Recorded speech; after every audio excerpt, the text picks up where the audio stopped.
Final Fantasy 15 is an iceberg. I played it when it first came out and enjoyed it for what it was. There were strengths and weaknesses, ups and downs, but I came away positive, even though it was always a bit perplexing and uneven in ways I couldn't explain. But now I've taken a peek below the water and I have to make this video. The game inspires intense frustration to me, but it's outweighed by intense admiration, then gives way to frustration again. It's taken me a while to figure out how to put a lot of this into words, but I guess I'll start with the conclusion. Final Fantasy 15 should have been an awful game, and it sometimes is, but it accidentally became something so agonizingly close to greatness it makes me want to bash my head into a wall.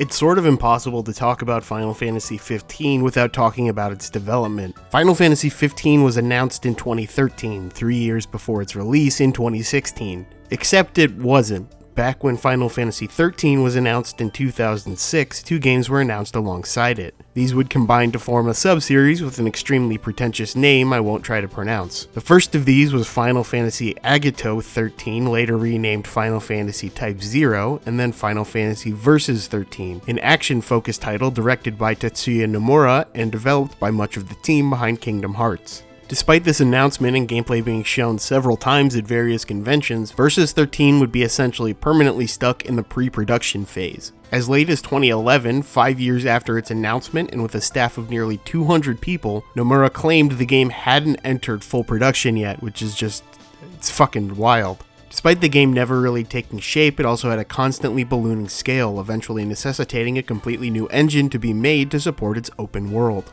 In 2012, the decision was made to bring in a new director, initially to work with Nomura before eventually taking over the project. The game would then be renamed Final Fantasy 15, and it was announced at E3 in 2013. The choice to take over was Hajime Tabata, who up to that point had only directed PSP titles for Square Enix, including the aforementioned Type 0. And if I may editorialize for a second here, this was a salvage job. From everything I've read, Nomura had some basic ideas and concepts for what he wanted to do, but no fucking clue how to execute it, and no idea about the details. Whether it be because he constantly had new ideas, including, no joke, an idea to turn the game into a musical after seeing Les Miserables. Holy shit, I can't pronounce French. Or because he was distracted by other projects like Kingdom Hearts, this game was never going to exist without major sweeping changes, and that's what happened. An artist working on the game summed it up by saying the staff, 200 people, had to work when the story still wasn't completely defined. In fact, the story kept changing every 3 months. Tabata's job was to take the core backstory and world and turn it into something resembling a completed game. It's worth talking about this stuff for a few reasons. Firstly, there's a large number of people still angry about the shift in directors and adamant that Versus 13 would have been a far more interesting game than what we got, based mostly off the initial trailers and mock-ups that made it look like edgy Kingdom Hearts. I do not share this belief, which will become obvious as we go along, but is probably worth saying nonetheless. Pretty much all the things I really liked about the game stand in contrast to what was initially shown and what Nomura usually does as a director. The other is the obvious connection between the game's long and torturous development process and how uneven the final product came out to be. Ideas were likely scrapped and re-added multiple times as the original vision was handed off to another team that had to try and figure out what parts to keep and what parts to rebuild. This game likely got very close to being scrapped multiple times and is in many ways a reflection of the problems that plagued the series in the early 2010s, with Final Fantasy 13 and 14 being messes of their own. We'll reference back to these events as we go. Final Fantasy 15 begins with a short cutscene introducing the main characters and main character Noctis' father. After he finishes being a little shit to his dad, the group sets out on a road trip to his wedding and hijinks ensue. The group's car breaks down and you're sent out into an introduction of the open world in order to fix it. This includes quests from NPCs, hunts to take on strong monsters, and that's actually kind of it. You can dick around a lot in the open world here, take quests and hunts, unlock the fast travel spots, just kind of wander around killing stuff, and it'll set the tone for the rest of the playthrough. You don't actually have to do any of this, and honestly the game can kind of zip by really quickly if you just follow the main story. But the turns the game's story takes in the latter half hit a lot harder if you stop to take in the sights. Eventually, once you decide to keep going, you prepare to board a boat to Noctis' wedding, only to hear that his home city has been invaded and his father killed. This is presented in this weird montage cutscene, and yeah, we need to talk about something. Parts of this game are missing. In what I assume is related to the development troubles and the need to just ship a damn game, important stuff was cut out and either added later or changed into other forms. This entire section where Noctis' country is invaded, which also happened to be among the first footage shown of Versus 13 and the only time you actually see the city in a non-destroyed state, was cut out of the game and turned into a feature-length movie that for some reason stars Aaron Paul and Sean Bean. This is just kind of unacceptable considering how important this moment is in Noctis' character arc, as well as how much getting to see the city and know what you're fighting for would have done in adding urgency to the plot. This isn't the only stuff missing from the beginning of the game, as character backstories for the rest of the party were also cut out and turned into an anime. This was probably just a reality of development. By switching these things to other media, they could have them worked on by studios outside the core development team and hit a deadline they'd otherwise have no chance of hitting. Still, this needed to be handled better. DLC, which we'll talk about in a second, would rectify some of the character backstories. But this dumb non-explanation of the invasion of Lucis is still in the game to this day, and I have to imagine a huge portion of the player base has no idea the movie even exists. And to be fair, the development team worked around this really well. The beginning of the game is quite laid back, there's no real hurry to accomplish anything, and the lack of available fast travel points means you just kind of cruise around on a road trip with the boys. The banter between party members is probably the most universally praised part of this game, and for good reason. After Final Fantasy XIII's writing made me want to go into a coma, hearing naturalistic dialogue from these characters was a massive improvement, and it helps in humanizing them right away. I didn't expect it going in, especially since the character design for these guys is pretty awful. Everyone seems to be having a stupid hair competition with the exception of Gladio, who has normal hair but refuses to wear a shirt. But the casual banter slowly establishing what types of characters these guys are does a lot of heavy lifting in a pretty sparse early narrative. This honestly continues throughout the whole game, and it's the number one reason you should take your time and do some stuff in the open world. This is weirdly a game where one of the best parts is just taking a car ride for a few minutes and taking in the amazing environments. The theme for this game's visual design seems to be intermixing regular fantasy elements with a modern setting, and unlike a lot of games that try this, modern actually means present day and not near future. I'm talking power lines, cell phones, food trucks. It's fantastic, and it makes me wish more games tried this sort of thing. The environments use open space well. It communicates a sort of natural feeling to the world in the same way you'd get looking out the window on a trip through the Midwest. Back to the game, and the crew tries to get back into the now occupied city and starts to come in conflict with the Empire. This serves as a faceless evil nation that probably got more development in previous versions of the game, but here serves mostly as just some form of conflict.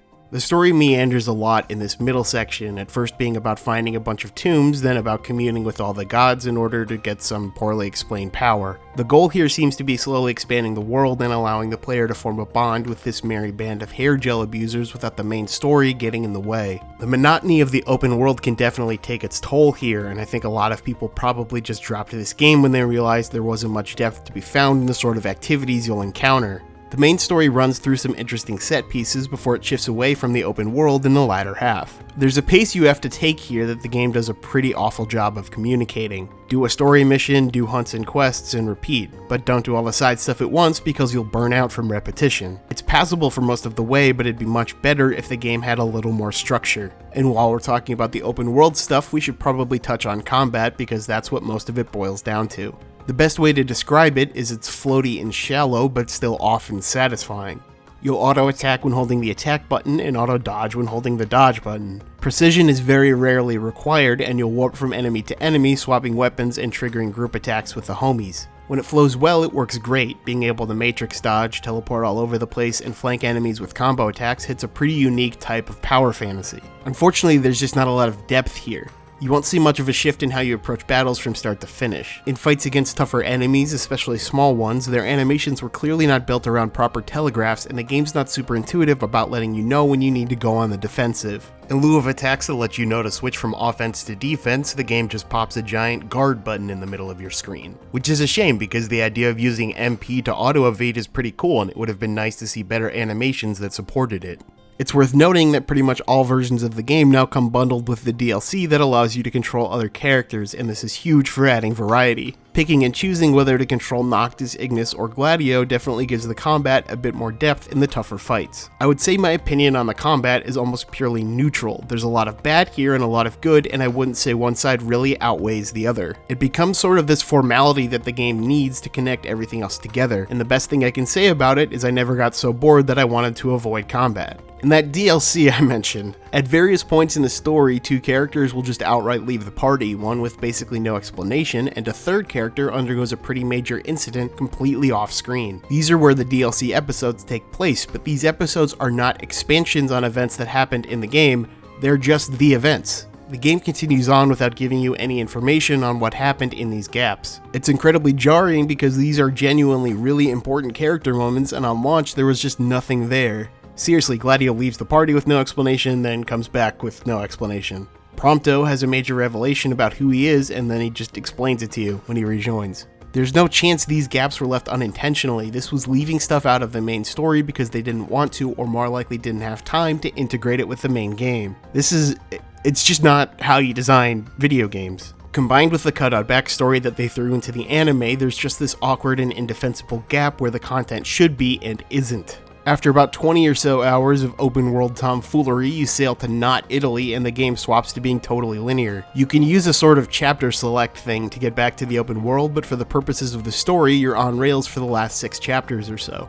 Throughout these chapters, the main story rushes to make up all the ground it gave way while you were off hunting giraffes and tries to bring things together. There's a few interesting set pieces that hammer home how great this game's visual design and music are while it blasts through a bunch of settings that I'm sure had bigger initial roles before the development problems. I'd say it does a decent enough job of tying everything together. The gameplay segments weren't particularly interesting, but the story had some good moments, and it's helped massively by having a charismatic villain constantly taunting you. Final Fantasy villains have always been kind of hit or miss, but Arden definitely ranks among the better ones. Eventually you reach a time skip where the world goes to shit while you do push-ups inside a crystal for 10 years in order to beat up Arden. After these 10 years, you regroup with the homies and take his lunch money, then Noctis dies and the world is presumably saved. We'll come back to this shortly.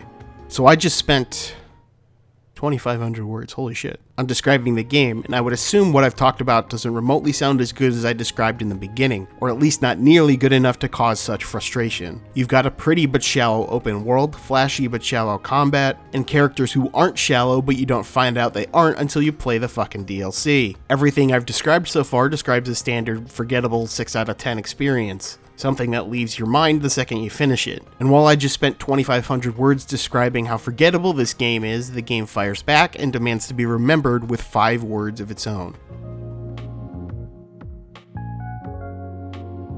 It's a pretty common belief in storytelling that the beginning and end are often far more important than the middle, and while I can break down the individual parts of the game and explain why some of them kinda suck, on a much more basic level, this game nails its beginning and ending so well that I stopped caring about all that stuff and just imagine how great the game could have been if the middle had more time to be refined. As I mentioned before, the opening of the game is slow-paced. You're immediately given the basics, the fact that it's a coming-of-age story exploring themes of brotherhood and royalty, and then the game steps aside for the first few hours while you just spend time with the guys. There's the stated goal of hitching a ride on a boat, but you're constantly given distractions that send you back into the open world where it can slowly start to build on the relationships between these characters outside of the main story.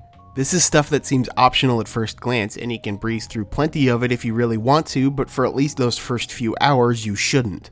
It's precise while feeling open, nothing feels forced and nothing feels hurried. Once the capital gets invaded, you start hitting all the problems I mentioned before. Content that should have been included in the base game, less precision on herding the player towards the right amount of side content, but those first few hours stick with you. You know what the game is trying to do and what it wants to convey. And even as things become uneven and awkward, that beginning focuses you towards appreciating the best and most important part of the game as even the rest of it starts huffing glue. These guys are just innately likable. It's pretty shocking not just coming off the heels of Final Fantasy XIII where every character seems to be in a competition to find out who's the worst, but even coming off the previous games Hajime Tabata directed in Crisis Core and Type 0, which had some decent moments but refused to have characters who even moderately approached acting like real people. Me? Gungaga. because that's the biggest strength of the writing in this game. For as dumb as the characters look, how absurd the situations become, they talk and act like real people. It's weird to say, but that's kind of a rarity in JRPGs. Then there's the other half of it. Let's go into a bit more depth with the ending. One of the things the main story does really well the whole way through is properly give events permanence. There's a point where one of your party members gets blinded and that's just how he is now. He's worse in combat, you have to slow down because he can't move quickly, he doesn't get better. There's a few other examples of this, but for the purposes of discussing the ending, the one we'll focus on is the time skip.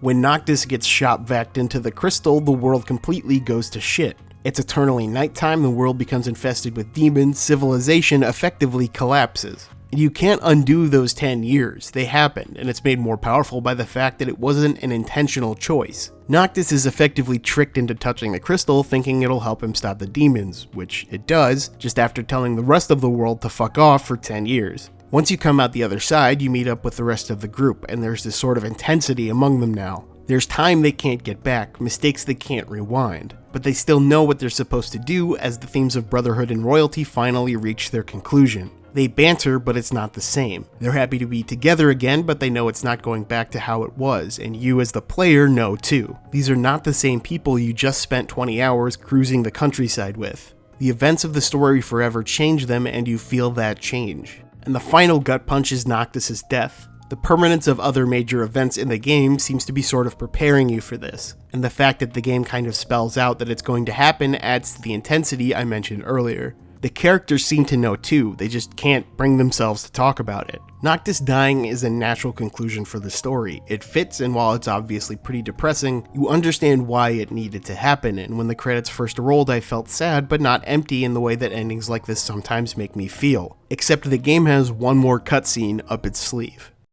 Just as the game began slow and quiet, the ending is slow and quiet. The party is sat around a campfire and the intensity of the final section is finally put into words.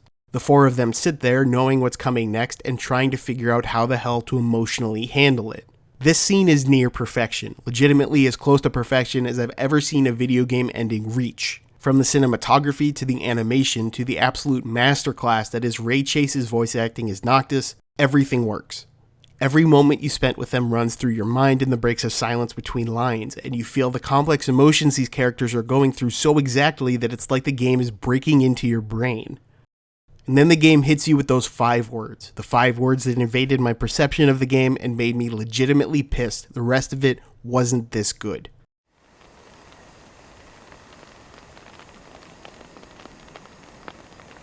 Well, what can I say?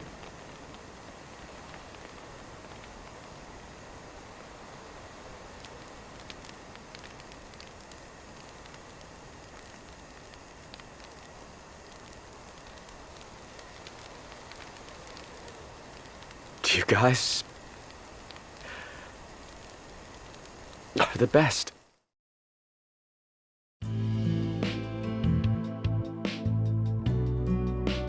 Final Fantasy 15 is not close to being great in the sense that a few changes would do the trick. It's close to being great in the sense that it gets the hardest parts right. It has its hook and main appeal with the characters and their relationships and banter. It supports this hook well with the slow-paced open-world gameplay. It pays off this hook at the end with an emotional gut punch made even more powerful by how much time you spent traveling with your party. This stuff is not easy to get right, and the fact that they did so while also trying to salvage a project that was stuck in limbo for 6 years is a truly remarkable feat.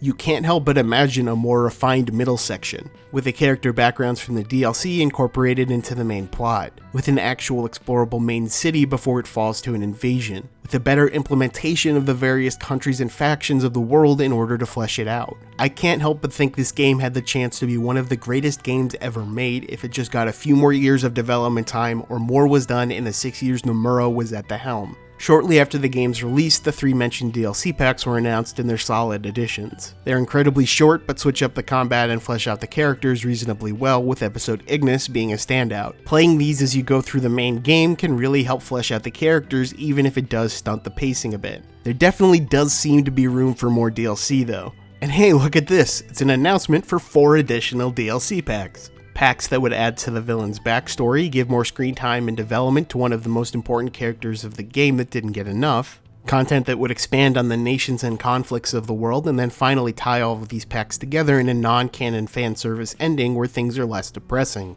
That sounds fantastic, Square Enix. Let me just go download these real quick and, So, yeah. This is perhaps the most frustrating part of the entire story. There was more planned here, and what was planned actually sounded pretty great. Only one of these would end up releasing, with the rest being cancelled. Square Enix said in a press release that the studio behind Final Fantasy XV, now called Luminous Productions, had been working on a new IP, a AAA title that now required all the resources that would have otherwise been used to make this DLC. And honestly, as much as I would have liked to see this stuff implemented, I understand it from a business perspective. These DLC episodes were planned to release over 2 years after the main game, and I'm sure interest had waned quite a bit in that time. And in theory, giving the team appropriate time and resources to make a new IP sounds like it could result in a great game. But the sad part is that game ended up being Forspoken, a game with no redeemable qualities outside of the memes people made making fun of the dialogue. Okay, that is something I do now. I do magic, talk to sentient cuffs, kill jacked up beasts. You know what? I'll probably fly next. Now you're just being ridiculous. Oh, that's too far. Good to know there's a line. If you could just master these new abilities, with my help, of course. Did you not just see me take out that gnarly beast? The story beats from the cancelled DLC episodes were repurposed into a book, which I actually own, but it's obviously not the same as playing through the events. In the end, Final Fantasy XV's state is exactly what it always was from the beginning. Unfinished, uneven, and full of wasted potential. I have an immense amount of respect for the people who made this game. It had every excuse to be awful and no right to be good. But in the process of cleaning up development hell, they stumbled upon something special. The writers found ways to make these characters likable, and the designers found ways to incorporate that strength into gameplay. It's easy to get distracted by the game's many flaws, but that strength is something that's so hard to create in any game, let alone one whose backstory and concept you weren't even involved in. No matter how much I can objectively look at the aspects of the game and come away unimpressed, that strength is what I'll always remember Final Fantasy XV for. It's just a shame I can't remember it as something more.